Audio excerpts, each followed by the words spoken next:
For changing the date, click on to help and select date change. Make the change and update. For entering item name, click on to master and select item name. Now click on to add for adding item name. Click on to edit for editing item name and update. For entering item group, click on to master and select item group.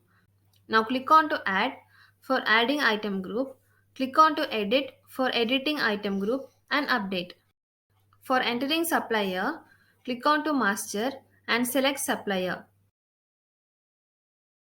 Now click on to add for adding the supplier. Click on to edit for editing the supplier and update.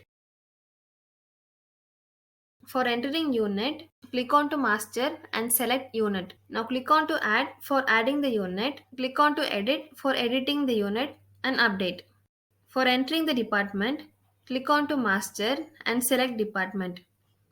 Now click on to add for adding the department. Click on to edit for editing the department and update. For entering employee, click on to master and select employee. Now click on to add for adding the employee.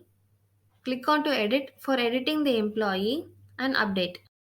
The overall specification of linen management has been depicted successfully. Thank you.